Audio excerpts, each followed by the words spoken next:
Hello friends, welcome in our YouTube channel. तो हम लोग प्राचीन भारत में उत्तर पाषाण काल तक हम लोग पढ़ चुके थे। ठीक है, उसका हम लोग आज हम लोग वस्तुनिष्ठ प्रश्न को पढ़ेंगे। ठीक है, चलिए तो आज हम लोग शुरू करते हैं। पहला है मेरा, इतिहास का जनक किसे कहा जाता है?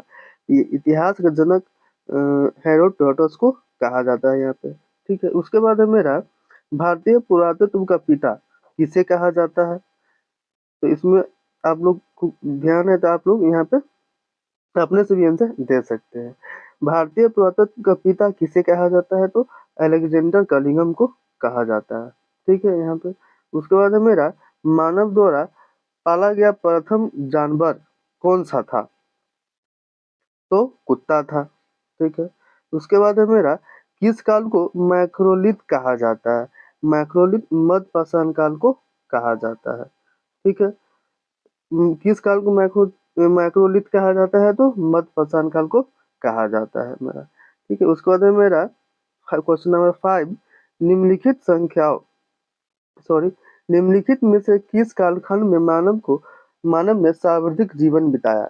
निम्नलिखित में से किस कालखंड में मानव ने सर्वाधिक जीवन बिताया? तो मेरा इसका करेक्ट आंसर है मेरा पूरा पाषाण काल। ठीक है, उसके बाद में मेरा, मानव द्वारा खोजी गई सबसे पहली धातु कौन थी? तो तांबा। मनुष्य ने सबसे पहले किस धातु का प्रयोग किया था? तो तांबा धातु का प्रयोग किया था, जिसमें हम लोग को त्राम पाषाण काल में हम लोग पढ़े थे इसको। ठीक है, उसके बाद मेरा है क्वेश्चन नंबर 7, सबसे पहले चावल के साक्ष्य कहाँ पर देखने को मिले? सबसे पहले चावल के साक्ष्य कहाँ पर देखने को मिले? तो मेरा कोल्डी हवा में सबसे पहले मेरा चावल का साक्ष्य को देखने को मिला। उसके बाद है मेरा, आग का आविष्कार किस काल में हुआ? तो आग का आविष्कार आपका पूरा पाषाण काल में हुआ। ठीक है, उसके बाद है मेरा, पहिए का आविष्कार किस काल में हुआ? क्वेश्चन नंबर 9 है मेरा, पहिए का आविष्कार किस काल में हुआ? तो नौ पाषाण काल में पहिए का आविष्कार हुआ। ठीक है, उसके बाद है मेरा क्वेश्चन नंबर 10, कहाँ पर मानव गड्ढे खोद कर निवास करता था? मानव कहाँ पे गड्ढे खोद कर निवास करता था? तो बुर्ज होम में। ठीक है, सब वेरी इंपॉर्टेंट इंपॉर्टेंट क्वेश्चन है। इसको आप लोग दोबारा तिबारा जितना बार मन करे उसको उतना बार आप लोग जरूर पढ़िएगा, याद कीजिएगा। ठीक है, उसके बाद है, भीमबेटका की गुफाएं किसके लिए प्रसिद्ध है? तो भीमबेटका की गुफाओं के शैल चित्रों के लिए प्रसिद्ध है। ठीक है, उसके बाद है मेरा क्वेश्चन नंबर 12, 12, नवपाषाण युग में भारतीय उपमहाद्वीप के उत्तर पश्चिमी क्षेत्रों में निम्नलिखित में से किस स्थान पर कृषि के अभियुक्तता के प्रारंभिक प्रमाण प्राप्त हुए? क्वेश्चन नंबर 12, इसका करेक्ट आंसर है क्या आपका? मेहरगढ़। ठीक है, उसके बाद है क्वेश्चन नंबर मेरा 13।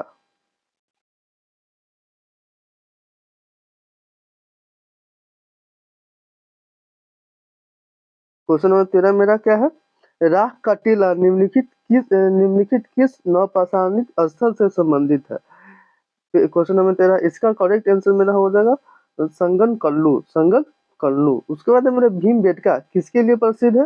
तो भीमबेटका आपका किसके लिए प्रसिद्ध है? इसके पीछे भी आप लोग आंसर दिए हैं, गुफाओं के शैलचित्रों के लिए प्रसिद्ध है भीमबेटका। ठीक है, उसके बाद मेरा है question number 15, Robert Bruce foot थे क्या थे? तो एक भूगर्भ वैज्ञानिक थे, पुरातत्वविद थे, इतिहासकार थे, पूरा वनस्पति शास्त्री थे।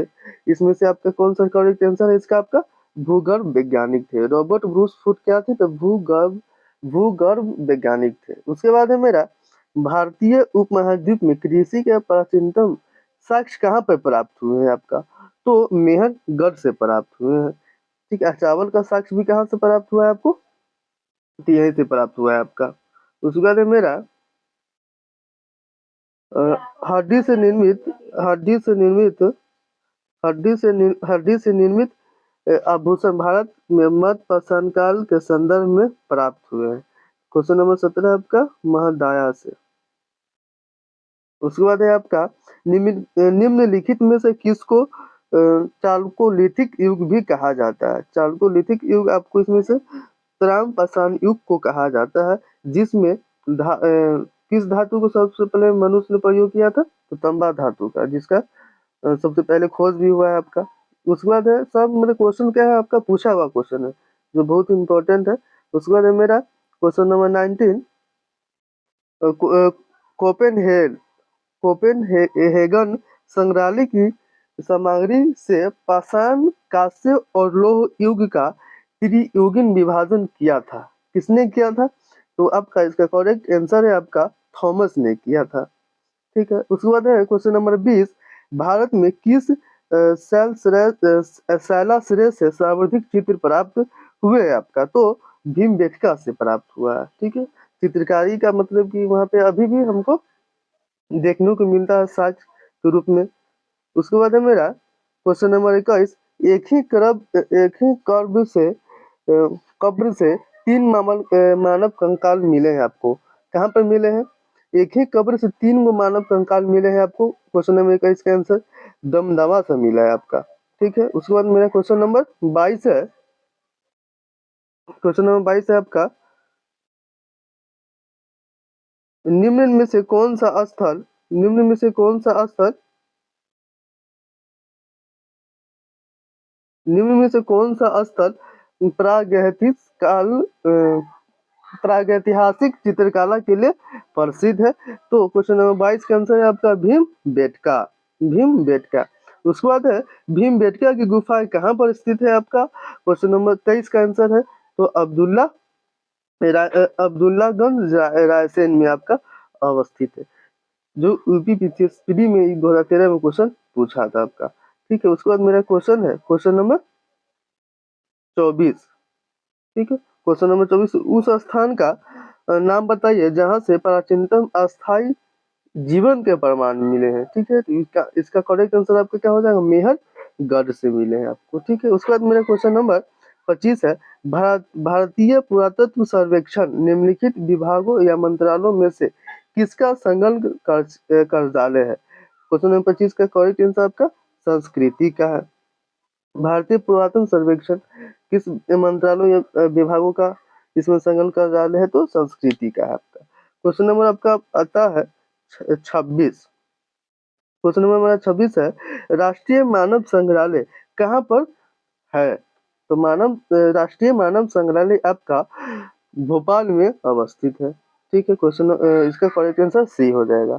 उसके बाद है मेरा नाबदा टोली का उत्खनन किसने किया था? नाबदा टोली का उत्खनन आपका HD साकलिया ने किया था। HD साकलिया ने किया था। उसके बाद क्वेश्चन नंबर मेरा लास्ट है 28, इसका निम्नलिखित में से किस स्थल से मानव कंकाल के साथ कुत्ते का कंकाल की सावधान से प्राप्त हुआ? ठीक है। निम्नलिखित में से किस स्थल से मानव कंकाल के साथ कुत्ते का कंकाल की सावधान से प्राप्त हुआ है? इसका करेक्ट आंसर है आपका बुर्ज होम। ठीक है। तो इसका आपका ऑब्जेक्टिव भी आज समाप्त हुआ।